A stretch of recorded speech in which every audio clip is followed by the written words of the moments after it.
ഇതെന്തൊരു തോന്നിവാസമാണ്. സുപ്രീം കോടതിയെ പോലും അനുസരിക്കാതെ ഈ BJP സർക്കാർ എങ്ങോട്ടേക്കാണ് പോകുന്നത്? പലതവണ യോഗിയുടെ ബുൾഡോസർ രാജിനെതിരെ സുപ്രീം കോടതി താക്കീത് നൽകിയതാണ്. കൈയും കാലും കൂട്ടിക്കെട്ടി ഇനി നടപടി എടുക്കേണ്ടി വരുന്ന അവസ്ഥയിലേക്കാണ് കാര്യങ്ങളുടെ പോക്ക്. കാരണം അറിയിപ്പോ നോട്ടീസോ ഒന്നും നൽകാതെ ഒരു മനുഷ്യായുസ് പകുതി വെള്ളമാക്കി കെട്ടിപ്പൊക്കുന്ന വീടുകൾ പൊളിച്ചടുക്കുക എന്നൊക്കെ പറഞ്ഞാൽ അത് ഈ രാജ്യത്ത് മാത്രമേ നടക്കുകയുള്ളൂ എന്ന് പറയേണ്ടി വരും. പൊളിച്ചതെല്ലാം പണിതിരിക്കണം എന്നിവരെ ശാസനം നൽകിയിട്ടും ഒരു കൂസലമില്ലാതെയാണ് യോഗി സർക്കാർ അവരുടെ ധാർഷ്ട്യം നടത്തിക്കൊണ്ടുപോകുന്നത്.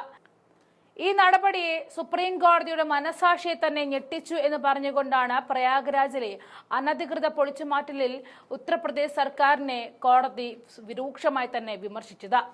നോട്ടീസ് നൽകി 24 മണിക്കൂറിനുള്ളിൽ അപ്പീൽ നൽകാൻ സമയമില്ലാതെ വീടുകൾ പൊളിച്ചുമാറ്റിയ രീതിയെയും ജസ്റ്റിസുമാരായ അഭയ് എസ് ഓക്കെ, ഉജ്ജൽ ഭുയാൻ എന്നിവരടങ്ങിയ ബെഞ്ച് അതൃപ്തി പ്രകടിപ്പിച്ചു.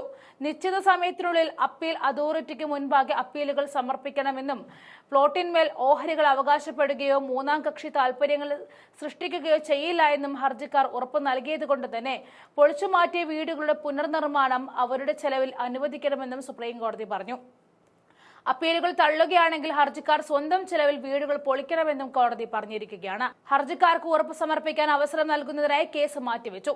സംസ്ഥാന നടപടി ന്യായീകരിച്ചുകൊണ്ട് നോട്ടീസ് നൽകുന്നതിൽ മതിയായ നടപടിക്രമം പാലിക്കുമെന്നും അറ്റോർണി ജനറൽ ആർ വെങ്കിട്ടരമണി ഉറപ്പും നൽകി.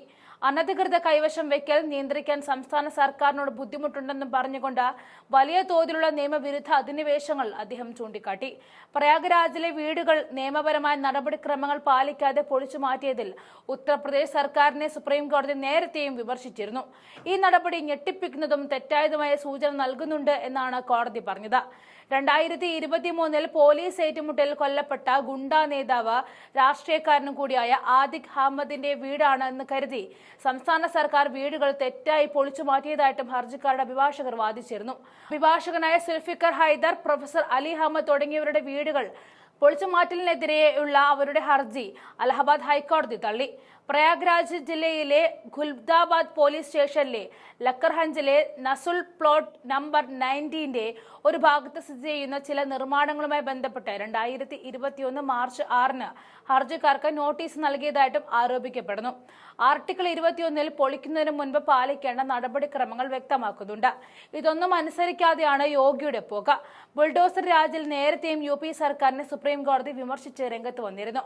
നിയമ നടപടികൾ പാലിക്കാതെ എങ്ങനെയാണ് ഒരാളുടെ വീട് തകർക്കാൻ കഴിയുക എന്ന് കോടതി ചോദിച്ചിരുന്നു. നഷ്ടപരിഹാരമായി 25 ലക്ഷം രൂപ നൽകുവാനും UP സർക്കാരിനോട് സുപ്രീം കോടതി നിർദ്ദേശിച്ചു. റോഡ് വികസനത്തിന്റെ പേരിൽ അനധികൃത നിർമ്മാണമെന്ന് ആരോപിച്ച് വീടുകൾ പൊളിച്ച നടപടിക്കെതിരായ ഹർജിയിലായിരുന്നു സുപ്രീം കോടതിയുടെ വിമർശനം. നിയമവാഴ്ചയുടെയും നീതിബോധത്തിന്റെയും ജനാധിപത്യ സാമൂഹ്യ ജീവിതത്തിന്റെയും സകല ധാരണകളെയും അട്ടിമറിച്ചാണ് സംഘപരിവാർ സർക്കാരുകൾ ഇന്ത്യയിൽ ബുൾഡോസർ രാജ് നടപ്പിലാക്കാൻ തുടങ്ങിയത്. കുറ്റവാളികളെന്ന് ഭരണകൂടം വിധിക്കുന്നവരുടെ വീടുകൾ ഇടിച്ചു നിരത്തുക എന്ന പുതിയ പരിപാടി കേവലം ഒരു ആൾക്കൂട്ട നീതി ആയിരുന്നില്ല. അത് ഭരണകൂടം നിയമത്തിന്റെ വ്യാജ സാധൂകരണമായി നടത്തിയ ആക്രമണമായിരുന്നു.